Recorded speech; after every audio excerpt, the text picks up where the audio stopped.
slow motion with your camera. Put your camera on slow motion and film the mountain. Just do it for like 20-second bursts or whatever. Okay. If you do it 2 or 3 times, all of a sudden you'll see ships in them. People during the day or at night or during both? the day. During the day? Oh my Oh God. yeah, you'll see them. Okay.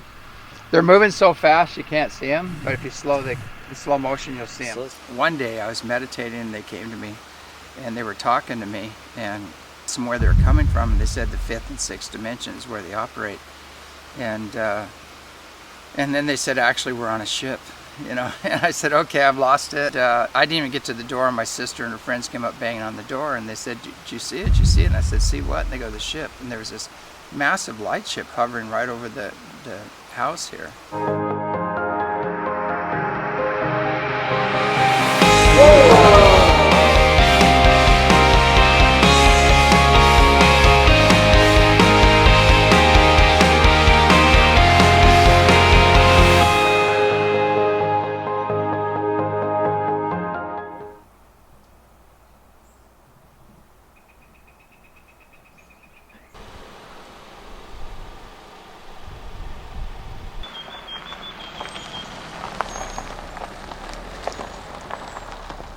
And then I started having visions, and I saw the mountain, I saw the river, and then the little mountain. And I keep seeing these words, little mountain, And I go, why am I seeing these words, little mountain? It made no sense to me. Because there's this giant mountain, and then so when I found this place, it's on Little Mountain Road, which that makes sense what the vision was about. But I took a map of the United States and I dowsed it, and I found out exactly where it was.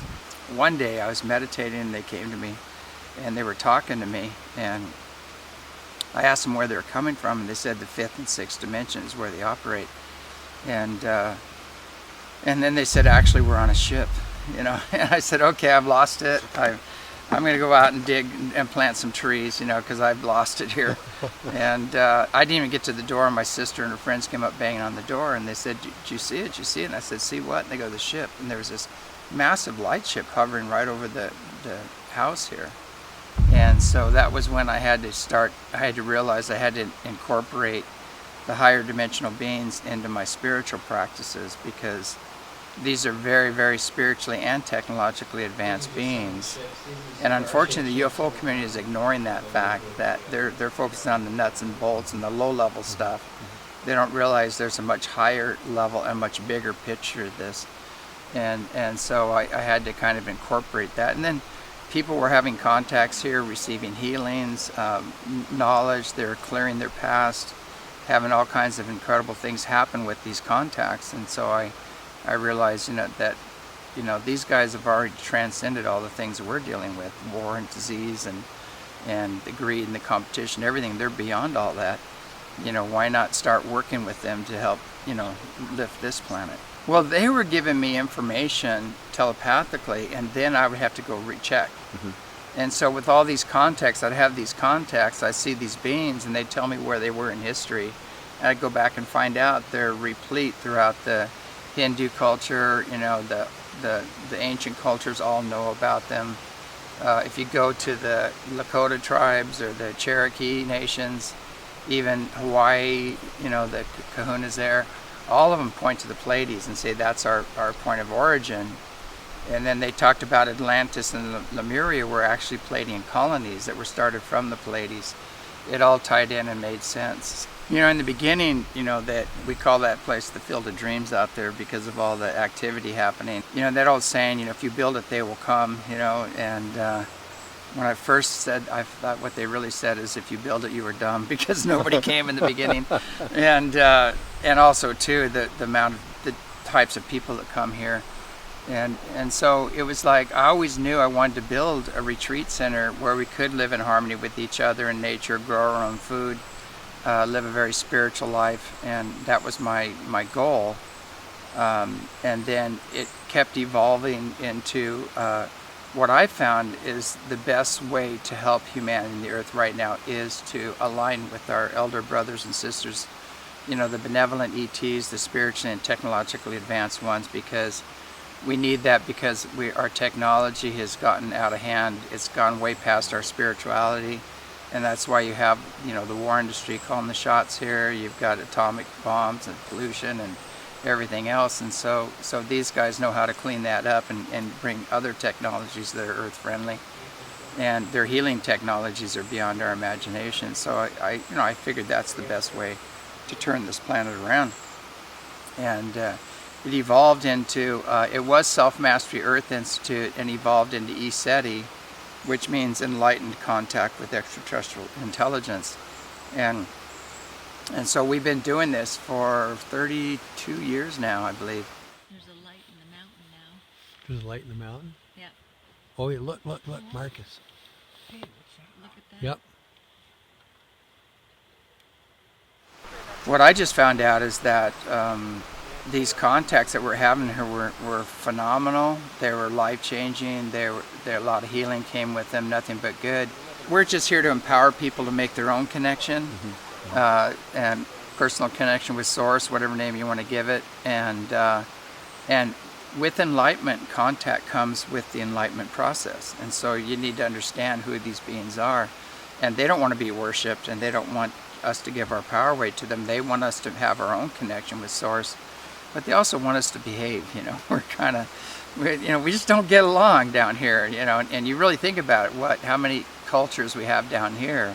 What happens when people show up that are blue? You know, or people show up that may be short little guys with ET heads and robes. You know, that are very ancient or things like that. So it's like we kind of have to get our act together, rise to the occasion, and then we can unite with the rest of the universe. And they are protecting us right now. There's a lot of protection going on, not just from other low-level entities, but also from earth changes and things like that. They've been helping us a lot with blocking like kill shots from the sun, things like that. And we have the photographs that are from NASA that have the ships parked right next to the sun that are bigger than the earth, expanding their fields and absorbing some of these kill shots. And people go, well, what do ETs have to do with spirituality or with yoga or with, I get all these kind of attitudes and everything else. And I said, well, you know, right now your ATM wouldn't work. You know, if you didn't have ETs, your whole grid would be going down, and you couldn't be doing your YouTube yoga thing, you know, or whatever, you know, if they didn't intervene. So I think we need to show a little gratitude there, because they are doing a lot on our behalf. Okay, it's really bright, top left-hand side, the pushed over square. Now both are showing for a second in the sort of bottom. No, it's still there. There it is. Yeah, there. Across the bottom. Look at how bright it is. Wow.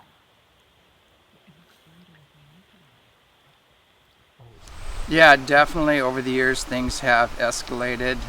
The ships in the sky and what's going on in the mountain has really escalated. The door's been opening like crazy. There's a door to the inner earth, and we did remote viewing on it. There's a door actually that opens up, and things come in and out of that door. It's a huge light door, but when it closes, all there is a big lava face. There's nothing there. And then there's a cave on the right side that looks like a Buddha statue carved in front of it, and faces carved all around the cave. And we have ships coming out of that cave as well. But there's a door, and then there's a thing that goes up to, like a pathway inside that goes up to the cave. And then there's levels of it. And there is an intergalactic airport there in the top level. And below that is a whole nother civilization with a lot of different kinds of beings. Humans, very 8-foot tall humans, little beings cruising around down there, beings that are not quite physical, they're almost etheric. One thing is, there's government websites you can go to that show the magnetic fields on the planet, and we're in this spot, it's an anomalous spot where the fields are they're fluctuating all the time. It's very intense. I've got night vision on the right there. See the flash going on right now? Okay. I've got night vision. I've got thermal in the middle, black and white, and where black is hot. And I've got thermal here showing the color thermography. And you see the lights flashing there? Up at the top, yeah. You see, and there's nothing happening at all in this black and white thermal. There's nobody walking around there, there's no tents, there's nothing. And when you look at the color of this same sort of pushed over square, it's flattened down a bit. There's there's no temperature change when you see the flashes. There's the flashes going right now.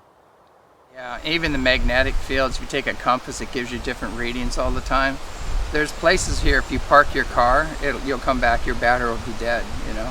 And there's other places where your battery just doesn't die. And there's vortexes on the land.